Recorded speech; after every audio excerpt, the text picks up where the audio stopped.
Ini tentang hidup kita. Jangan-jangan sudah puluhan tahun hidup, tapi kita belum tahu apa yang kita kerjakan dalam hidup ini. Saya khawatir, jangan-jangan kita sibuk, pada akhirnya kita pulang. Gak ada yang gak pulang, Pak. Penyebab kita kembali itu bukan COVID-19 yang sekarang marak. Bukan persoalan sakit. Karena yang sehat pun kalau sudah waktunya tiba pulang, dia pulang. Syarat meninggal itu bukan sakit. Syarat meninggal itu bukan tua. Karena yang muda bahkan belum lahir pun itu bisa wafat. Ada orang berkata dia sudah bau tanah katanya. Dia nggak sadar kalau dia pun bau kuburan. Itu yang beberapa bagian mesti kita luruskan kembali. Jadi tugas kita, Ibu ini kelihatan Bu? Belum saya tulis ya. Ya pasti. Oke. Tugas kita ada di bumi. Ini tuliskan. Kemudian di bumi kita diperintahkan mengumpulkan perbuatan baik, disebut dengan amal saleh. Di poinnya. Amal saleh ini dibagi pada dua bagian. Ada yang sifatnya ritual untuk menunjuk hubungan kita dengan pencipta Allah Subhanahu wa taala. Disebut oleh para ulama untuk memudahkan dengan hablum minallah. Hablum itu garis tali. Minallah yang terhubung ke Allah. Ada amal soleh kita yang terhubung garisnya kepada Allah Subhanahu wa taala.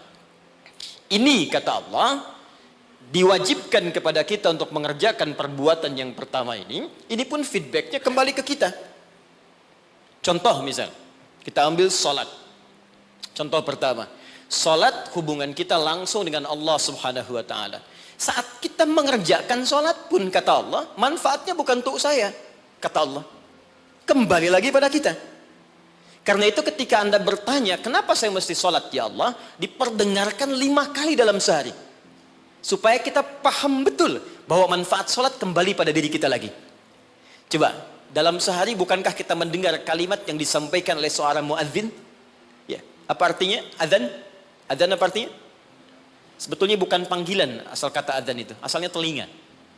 Adzan itu asalnya telinga, jamaknya udhun. Jamak dari udhun itu adzan. Kenapa adzan disebut dengan adzan? Karena ini satu-satunya lafaz di muka bumi yang pasti akan selalu terdengar oleh orang yang masih punya pendengaran di telinganya. Dan ini satu lafaz satu-satunya di bumi yang tidak pernah berhenti 24 jam. Silahkan Anda cek kalau tidak percaya. Ya, karena itu waktunya setiap tempat pasti selalu berbeda.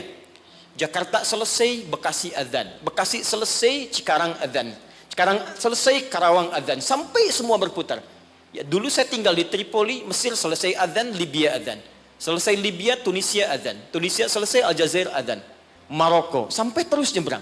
Ternyata 24 jam nggak pernah berhenti. Dan dahsyatnya, itu dibagi di setiap waktu beraktivitas. Bangun tidur pertama, subuh. Subuh selesai, muncul siang, zuhur. Selesai, masuk sore, asar. Selesai, pembuka ke malam, maghrib. Muncul malamnya, isya. Sampai tidur kita isya ke subuh lagi, 5 waktu dibagi, diperdengarkan kalimat itu. Ketika muncul kalimat, hayya 'alas shalah, Allahu akbar, hablu minallah. Apa bentuk ibadahnya? Hayya 'alas shalah, tunaikan salat. Anda bertanya kenapa mesti salat? Kata Allah lewat suara muadzin, hayya 'alal falah. Supaya engkau sukses. Supaya engkau bahagia.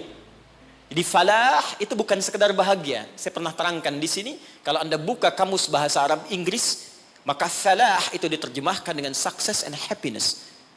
Jadi di salat itu Pak, Bu, saya tekankan setiap saya kesini, saya selalu ulang-ulang kalimat ini. Di dalam salat itu, baik gerakannya, juga bacaannya itu terkandung ajaran-ajaran, hikmah-hikmah dan rahasia-rahasia bimbingan menuju kesuksesan dan kebahagiaan dalam hidup. Di gerakannya bukan gerakan asal-asalan.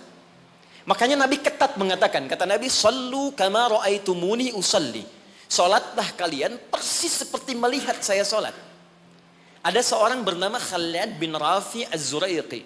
Kisah ini ada di hadis Muslim, nomor hadis 319. Ya, riwayat sahabat Abu Hurairah radhiyallahu taala anhu. Ini ada seorang bernama Khalid bin Rafi Az-Zuraiqi di zaman Nabi. datang ke masjid, sholat di samping Nabi. Wan nabiyyu fi nahiyatin ukhra minal masjid. Jadi Nabi sedang duduk di sisi lain, dia sholat kurang lebih di sinilah. Begitu selesai sholat, sallama yaminan wa samala, dia salam ke kanan dan ke kiri, thumma atan nabiyya sallallahu alaihi wasallam. Lalu dia mendatangi Nabi sallallahu alaihi wasallam, fasallama ilaihi. Dia mengatakan, "Assalamu alayka ya Rasulullah." Apa jawab Nabi? Perhatikan kalimatnya. "Wa alaikassalam wa rahmatullah, irji' salli fa innaka lam tusalli." Kata Nabi, "Wa alaikassalam wa rahmatullah, kamu salat lagi karena engkau belum salat." Padahal orang ini sudah sholat dari takbir sampai selesai salam. Lalu dia mengulang sholatnya sampai 3 kali. Jadi sekali selesai datang Nabi minta sholat lagi. 2 kali selesai datang kata Nabi ulangi lagi. Sampai yang ketiga dia katakan, "Ya Rasulullah ma uhsinu ghairah." Ya Rasulullah, saya nggak bisa lebih bagus dari apa yang saya kerjakan tadi. Sampai sini kemampuan saya. Alimni, tolong ajarkan saya bagaimana sholat yang benar. Jadi kalau sekedar sholat saja dibuka dengan takbir, ditutup dengan salam dan dianggap benar, mustahil Nabi akan seketat seperti menyampaikan tadi. Kata para ulama, kalau ada ibadah diminta ketat menunaikannya, pasti ada hikmah besar yang ada di belakang atau di balik ibadah yang dikerjakan itu. Lalu diajarkan oleh Nabi bahkan dari mulai wudu, teman-teman.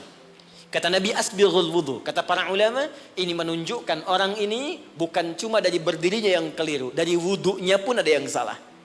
Jadi kalau orang dari wudunya sudah keliru, cepat-cepat, asal basuh, asal usap, ini pasti akan berdampak pada keliru sholatnya. Tapi pertanyaannya, ada apa di balik sholat itu? Yang dahsyat, bahkan dari berdiri ini saja, kalau dipelajari dengan benar, itu ada bekal manajemen kehidupan yang sangat dahsyat. Dipraktekkan Abdurrahman bin Auf, hanya hikmah berdiri begini, 3 bulan jadi orang paling kaya nomor 3 di Madinah. Dan setahun jadi orang paling kaya nomor 1 di Madinah, yang kapaknya saja bahkan terbuat dari emas. Jadi bukan main-main. Rokoknya ada hikmahnya, sujud ada maknanya, terlebih bacaannya.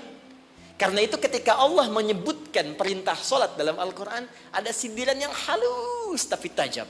Kata Allah, akan ada orang solat nanti bahkan tidak mengerti apa yang ia ucapkan dan ia lakukan dalam solatnya.